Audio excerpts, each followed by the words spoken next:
following program is classified G. It's suitable for all ages.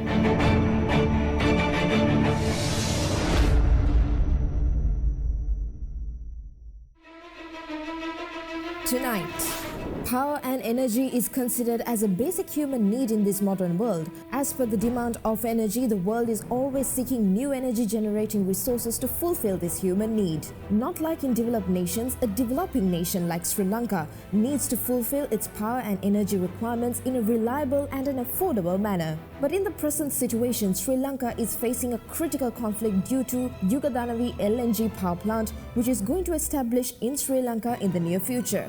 From the government aspect, this investment has more advantages, while opposition and other pressure groups bawling that the investment is detrimental to Sri Lanka due to the opaque contracts signed by investors and the Sri Lankan government. In this situation, how will Sri Lanka administrate this situation? Good evening, I'm Suzanne Shanali. Tonight, Adudharana and the Morning Investigates.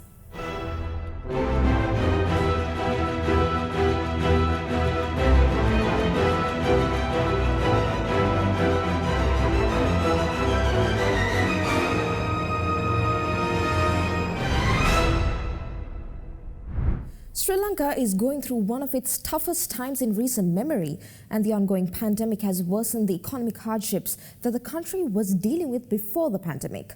While the people are clearly sacrificing their comfort to face this difficult time, the government is also seeking new ways to save and make money. According to the government, the agreement entered into by the government of Sri Lanka and the US-based energy infrastructure firm New Fortress Energy Inc. to convert the Yugadanavi power plant, which is also known as the Kerawalapitiya power plant, is also a measure taken to address the drawn-out financial crisis the power sector has been facing during the past few decades. In return for this investment, 40% of the stake of the said power plant will be given to New Fortress Energy Inc. and Sri Lanka will refrain from purchasing liquefied natural gas or LNG from any party apart from New Fortress Energy Inc. for a period of time. However, it is not that simple, as according to a number of groups that have opposed this deal, several clauses of this agreement can be used in a manner that is unfavorable to Sri Lanka. Moreover, despite the agreement not being publicized yet, several leading politicians representing the government as well as a number of trade unions of the Ceylon Electricity Board or the CEB have joined forces against the agreement, demanding that the government revoke the agreement. Shedding light on the controversial agreement, CEB chairman MMC Ferdinando, at a meeting held at the Presidential Media Center or the PMC, recently said that the decision to sign the agreement in question with New Fortress Energy Inc. was taken amidst a number of monetary resources related challenges faced by the country's energy sector. He emphasized that currently Sri Lanka is in an energy crisis owing to losses, deaths, and the increasing electricity demand. He added that a similar situation arose back in 2006 and that the CEB managed the main challenges that situation posed, such as generating power at a lower cost and fulfilling the country's power requirement by taking measures to build power plants that generate power at a lower cost. He added that even though such measures addressed the situation back then, a similar crisis situation emerged again in 2020. According to him, the main reason that has led to this situation in Sri Lanka not increasing power generation to cater to the increasing demand. Expressing concerns about the financial difficulties Sri Lanka's power sector is facing due to issues such as emergency power purchases from the private sector and high costs relating to coal and fossil fuel power generation, which have resulted in the CEB being billions of rupees in debt.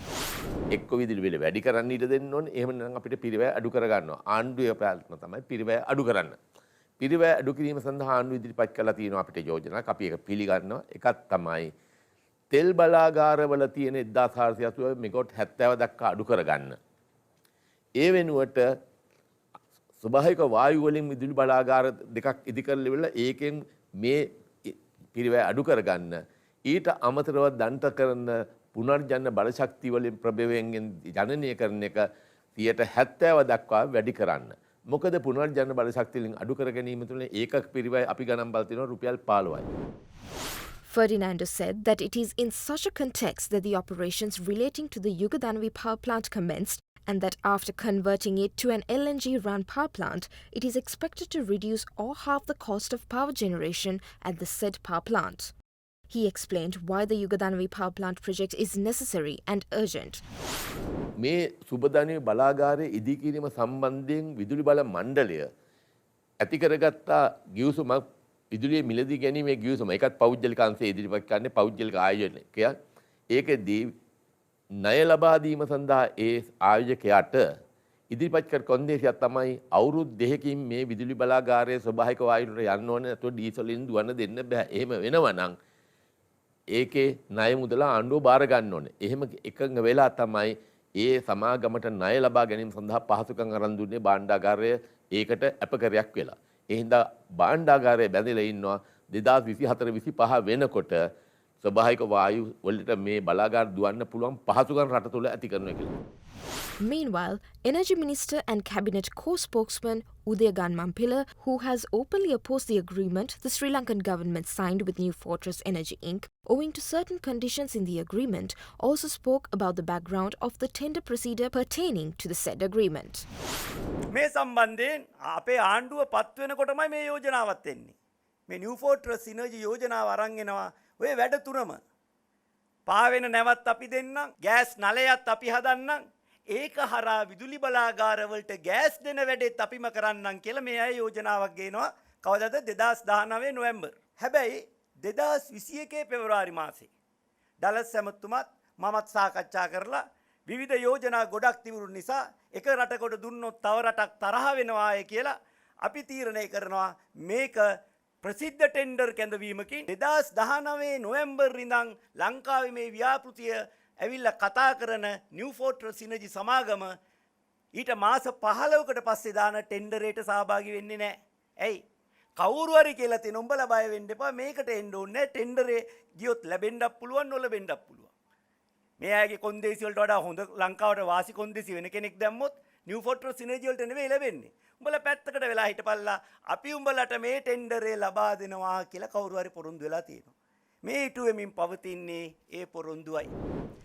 Speaking to the media about the objectives of the agreement, he further stated, ඇමරිකාවේ New ෆෝර්ට්‍රස් සිනර්ජි සමාගමත් එක්ක අත්සන් කරපු ගිවිසුමේ ප්‍රධාන කොටස් දෙකක් තියෙනවා. පළවෙනි කොටසෙන් කියන්නේ දැනට දැවිතෙල් වලින් දිවෙන ඉදිරියේදී ස්වාභාවික වායු වලට පරිවර්තනය කරන්න නියමිත යුගදැනවි කියන මෙගාවොට් 300ක ධාරිතාවයක් තියෙන විදුලි බලාගාරේ කොටස් වලින් 40%ක් අනාගතයේ ඉදිකිරීමට නියමිත මෙගාවොට් 350ක ධාරිතාවක් තිබෙන ගෑස් වලින් දුවන අලුත් විදුලි බලාගාරයේ කොටස් වලින් 49%ක් නිව් ෆෝර්ට්‍රස් සිනර්ජි සමාගමට දෙනවා කියලා.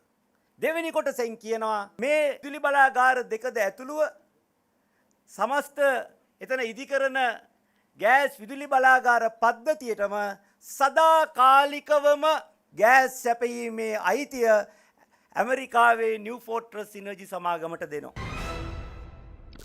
According to the government, this investment is not detrimental to Sri Lanka.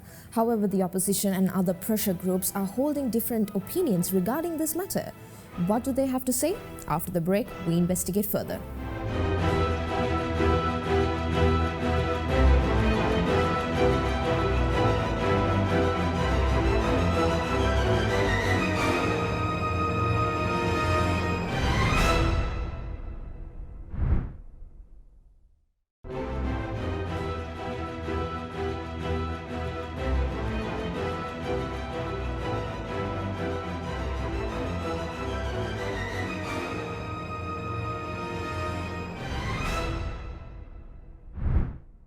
Welcome back. As per the opposition and other pressure groups, the possession of the majority of the power plant shares should be owned by the Sri Lankan government. Is this possible to do so under the current agreement? Here is the rest of our investigation. After it was revealed that New Fortress Energy Inc. had entered into an agreement with the government without much publicity, many parties came forward, pointing out various issues about this little-known agreement.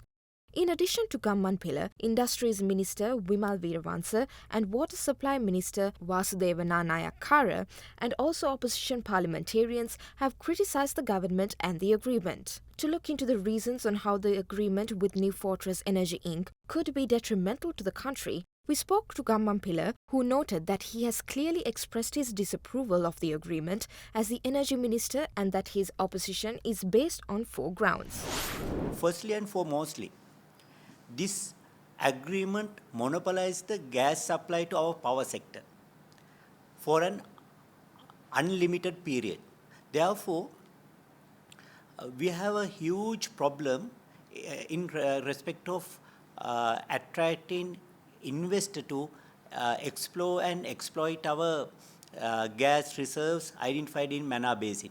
Right now, we have identified around 9 trillion cubic feet of potential gas reserves in Mannar Basin. If the potential investor can't sell the gas mine in that area in Sri Lankan market, they would be reluctant to come to Sri Lanka, because at this moment petroleum sector is very gloomy. The world is slowly but surely leaving the petroleum industry for renewable energy because of the global warming. Secondly, entire economic climate in the entire world is very sluggish at the moment. Thirdly, Sri Lankan economic profile is very unattractive. Because of these reasons, finding an investor for mining our gas deposits is a huge challenge. Again, this monopoly would create a national security issue, because this monopoly is given to the USA. As we know, in the recent past, USA has been threatening us with economic embargo, demanding us to take certain measures such as introducing a federal constitution, punishing our war heroes. When they have a monopoly to supply LNG to produce around 40% of our power requirement in the country, they are in a position to influence the Sri Lankan government to do certain things with the threat of taking the country to a darkness. He added that as the Energy Minister, he has sought to have a dialogue within the government in this regard, which he said had failed, and that it is after that he had decided to come out and discuss this matter openly. Thereafter, government has invited us to have an internal dialogue. We have initiated that. We are hopeful we would be able to convince the government the danger, the dangerous consequences of this agreement, and we will try our best to compel the government to annul this agreement. Meanwhile, CEB Joint Trade Union Alliance convener Ranjan Jailal explained the present situation regarding the protests, told us that they had arrived at a decision to launch a strike even though an exact date has not been finalized. මේකට අපි රටේ විශේෂම අනිකුත් උත්සම ක්ෂේත්‍රයත් එක්ක සාකච්ඡා කරමින් පවතින විශේෂම අපි පසුගිය 5 වෙනිදා මේ රටේ තියෙන රාජ්‍යාංශේ පෞද්ගලිකාංශේ දේශපාලන පක්ෂ වල සම්බන්ධ ස්වාධීන සියලුම උත්සම සම්මේලන කැඳවුවා. කැඳවලා සම්මේලන වලින් අපි ඉල්ලීමක් කළා වරක ඔවුන් උත්සම සමාජිකයෝ වරක ඔවුන් මේ රටේ පුරවැසියෝ වැඩ විදුලි වැඩ වර්ජනයක් කියන්නේ බරපතල තත්ත්වයක්. ඒක අපි කැමැත්තෙන් ගත්ත තීන්දුවක් නෙමෙයි. දින නියම කරන්න සිද්ධ වුණොත් දින නියම කරන්නේ කැමැත්තෙන් නෙමෙයි. Adding that the said agreement is detrimental to the country, Jailal urged the government to refrain from forcing them to implement the decision they have taken to launch a strike. When questioned about the discussions with the government, Jailal said that the government has not given any opportunity for a discussion. He added that even though a request was made for a discussion, only recently was an acknowledgement of the request made. එකක් පිළිගන්න ඕන.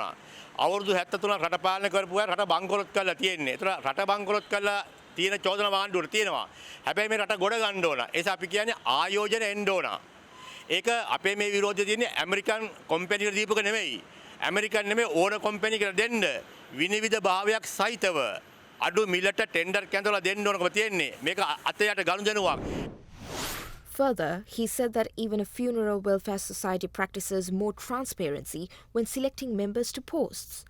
Despite opposition and disagreements, most members of the government who have commented on the agreement with New Fortress Energy Inc. have maintained that it is beneficial to the country and that it is a timely and necessary investment.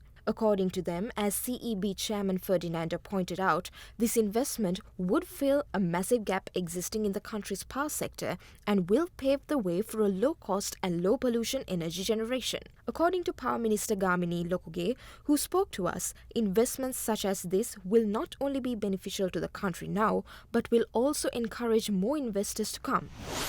මොකද විදුලි බල මණ්ඩලය තමයි ලංකාවේ විදුලි උත්පාදනය කරත් බෙදා හැරීමක් තිබුණේ සම්පූර්ණ ඒකාධිකාරයක් හැටියට. මුත් 90 දශකයේදී තීච්ච රජය තීන්දුව කරා තාප බලාගාර පුද්ගලික අංශයට දෙන්නත් ඒගොල්ලන්ගේ විදුලිය මිලගැනීමේ කටයුතු රජය කරන්නත්. ඒ තාප බලාගාර ආවම අපිට විදුලි ඒකකයකට සාමාන්‍යයෙන් රුපියල් 25ක් 30ක් අතර මුදලක් වැය කරන්න සිද්ධ වුණා. අපි විදුලි විකුණන්නේ රුපියල් 16කට වගේ අඩු මුදලකට විශාල පාඩුවක් විදුලි බල මණ්ඩලයෙන් ලැබුණා. තෙල් සංස්ථාව ටෙන්ඩර් එකක් දැම්මා LNG ගෙනහම බෙදා හැරීමේ පයිප්ලයින් එක දාන්න. විදුලි බල මණ්ඩලයේ ටෙන්ඩර් එකක් දැම්මා LNG සැපීමයි ස්ටෝරේජ් කරන්න. ඒ ටෙන්ඩර් දෙකටම ආවේ එක ටෙන්ඩර් කරුවයි. ඒ අතුරු තමයි ඇමරිකානු තානාපතිතුමිය අපිට ඔය දැන් වෙස්ට් කෝස්ට් සමාගම හඳුන්ලා දුන්නේ. දුන්නම එයා කැමතුණා ටෙන්ඩරයක් නැතුව LNG සපයන්න ජාත්‍යන්තර වෙළඳ පොලේ මිල අංකයත් එක්ක සංසන්දනය කළා. ඒක මේගොල්ලෝ ඉල්ලීමක් කරා අපිට කෙරවලපිටිය විදුලි බලාගාරයෙන් 50% කොටසුත් ඒක ගන්න කැමතියි කියලා. 2035 වෙනකොට අපි විදුලි බල මණ්ඩලයට අයිති වෙනවා. ඒකට ඒ කාලයට අපි කොටස් ටික මිලියන 250කට ඒගොල්ලෝ ගන්න එක වුණාම ඒ පිළිබඳව MOU එකක් අත්සන් කරා ඒගොල්ලන්ට ලබලා දෙන්න. LNG සැපයීමත් ඒගොල්ලන්ට දුන්නා. මේක එකයි තියෙන්නේ ඒගොල්ලන්ට අවුරුදු 5ක් යනකම් ඒගොල්ලන්ගෙන් හැර වෙන කායකවත් විදුලිය ගන්න LNG ගන්නේ නැහැ කියලා. ඒක සාමාන්‍යයෙන් ලංකාවේ විච්ච සිරිතක්. Adding that this is a very beneficial project which will help the power sector to reduce electricity prices by around 50%. While these trying times definitely call for quick and economical beneficial action from any government, the importance of these decisions being judicious as well as quick cannot be underestimated. The mere need for investments does not warrant jeopardizing the country's economic freedom, which has a direct impact on all other freedoms, and agreements of this magnitude should have been subjected to a wide discourse. However, those who spoke with The Morning said that even a proper assessment of the risks cannot be conducted as the agreement has not been publicized. Although the government has stated that it will present the agreement to the parliament soon, in a context where it has already been signed, how much the country can do to address the alleged detrimental conditions, if any, is a question. Thank you for taking the time to join us on Investigates. Investigates will return next week with another matter that affects you and me. Till then, see you soon.